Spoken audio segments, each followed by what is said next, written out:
Bueno, entramos en materia económica. Apenas dijimos que el diputado extra, que usted no se imagina la cantidad de mensajes que tenemos acá. Nosotros primero comenzamos preguntando nosotros y sobre la marcha incorporamos a la audiencia en este tema económico que tanto importa, que tantas situaciones complicadas le ha generado al país, el tema de la guerra económica, el tema de los productos.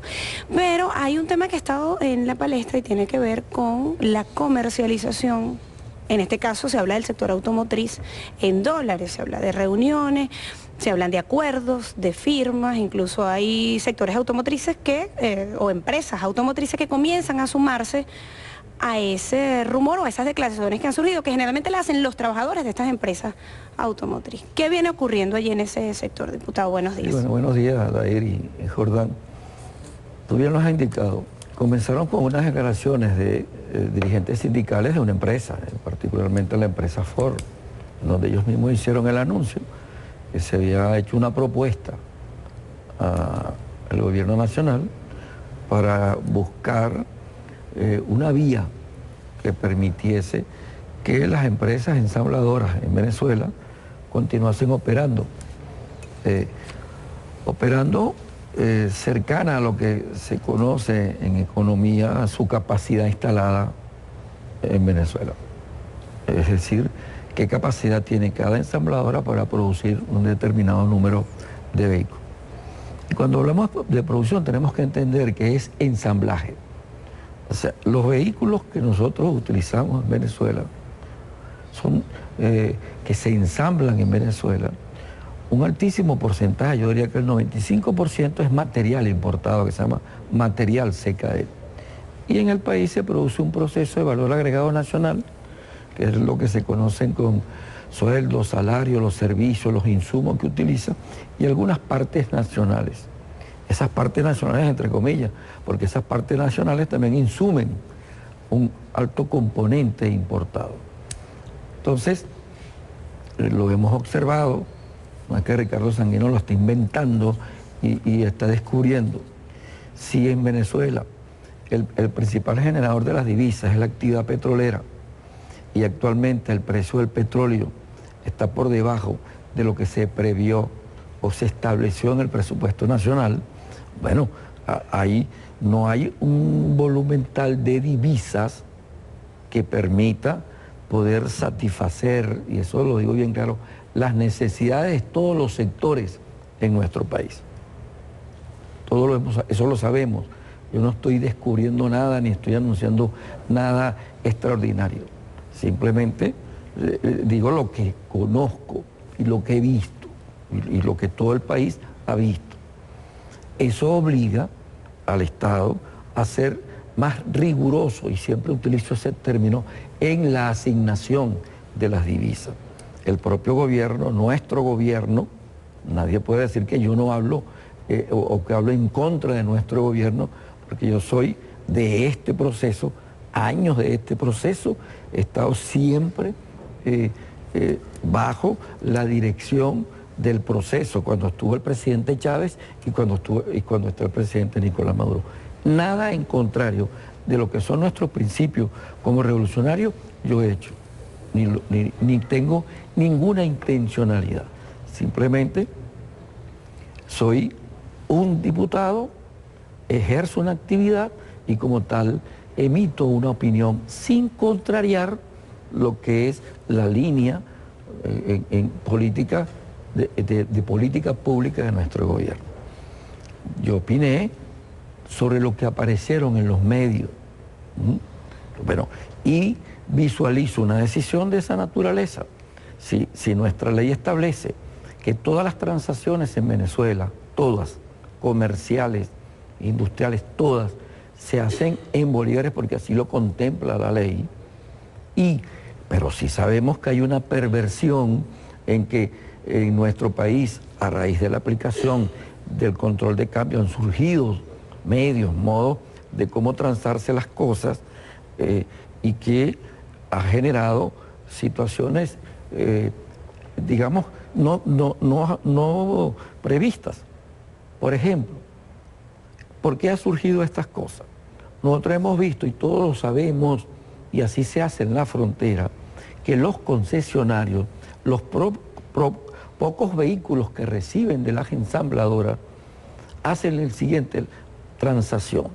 La ensambladora, cuando le provee al concesionario el vehículo, le fija el precio. Le dice, el precio que usted va a vender, un precio sugerido que no supera el 17%. El concesionario que tiene ese vehículo, cuando usted lo compra, yo pongo un ejemplo siempre, 1.500.000, para hacer una cifra. Esto vale 1.500.000, este vehículo. Yo le voy a facturar en bolívares 1.500.000, pero usted, al cliente, me va a pagar una cifra equivalente en divisas y me la va a depositar en el exterior a su cuenta personal. ¿A dónde acude ese señor a buscar la divisa? A él no le importa, al que le está vendiendo. Cuando le hace la transacción, le entrega el vehículo. Entonces le cuesta el doble. Ese vehículo, la persona que lo compra, que sabe que es un valor 1.500.000, pero lo compró en 3 millones, lo revende. Y lo revende en 6, 7, 8. En 30. 9 millones de bolívares.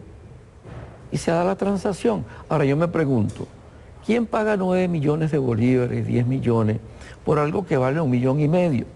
Y lo he dicho, ¿quién puede hacerlo? Porque el que trabaja sabe lo que le cuesta el dinero.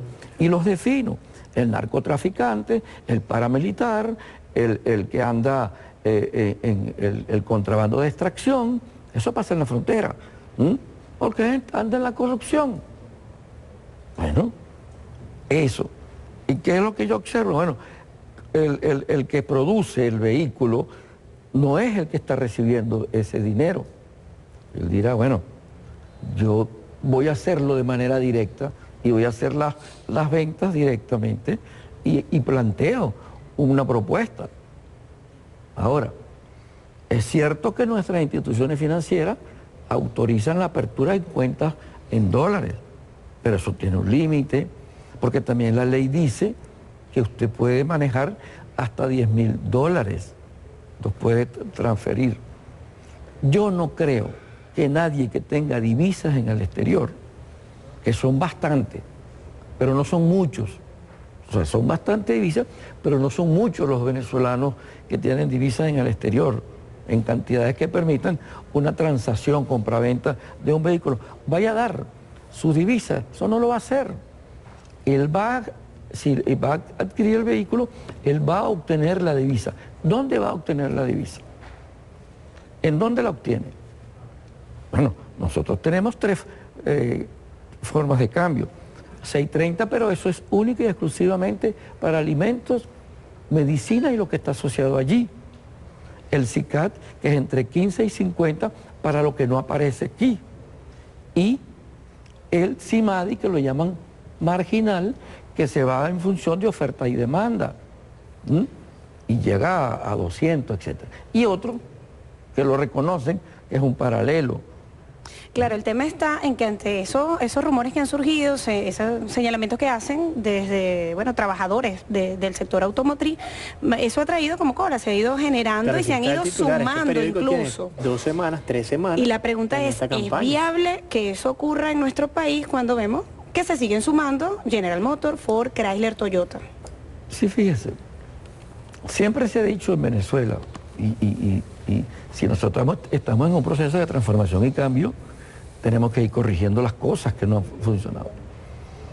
Siempre el sector automotriz en Venezuela se desarrolló porque nosotros somos un país petrolero. Y si nosotros vemos aquí se exacerbó la utilización del vehículo particular versus la transportación colectiva. Es a raíz de que llega el presidente Chávez en donde le da impulso al transporte colectivo, el desarrollo de los trenes, la ampliación del metro, la importación de autobuses para el transporte colectivo.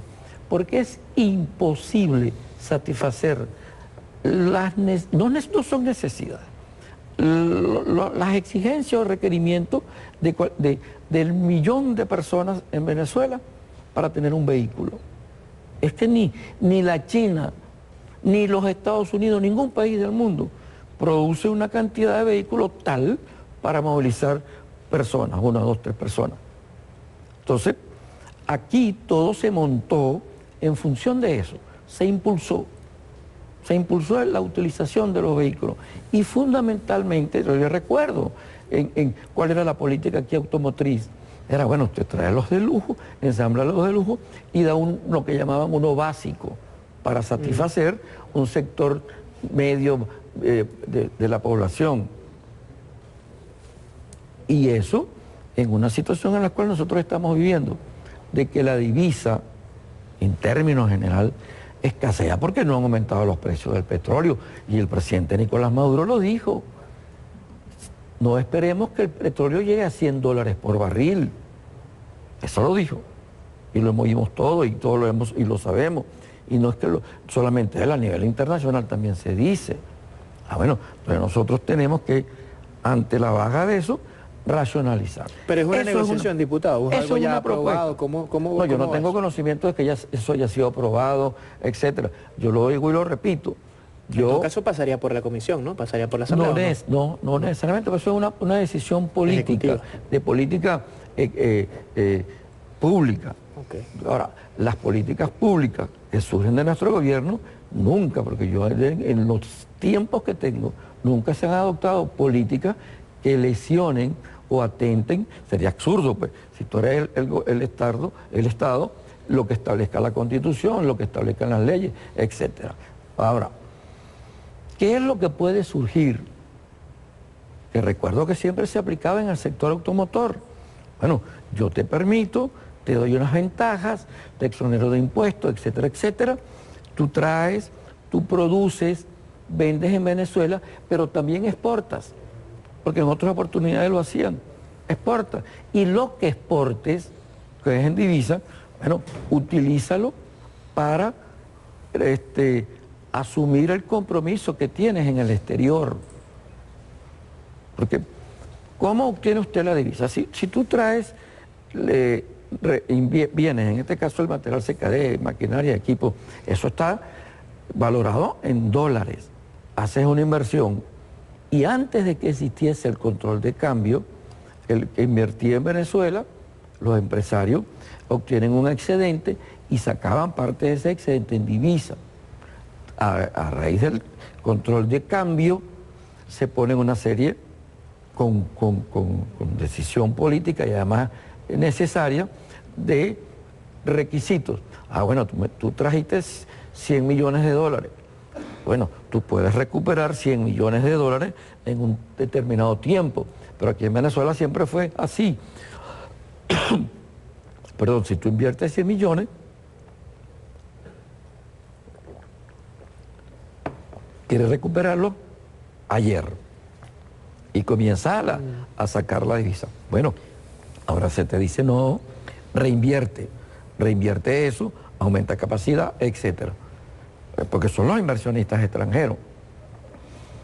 Que yo decía, habían programas, usted trae su material CKD, ensambla en el país, utiliza la capacidad venezolana, la fuerza de trabajo especializada, los costos que eran relativamente, comparativamente con otros costos de producción en otros países más beneficiosos para nosotros, y exportábamos. Eso se acabó.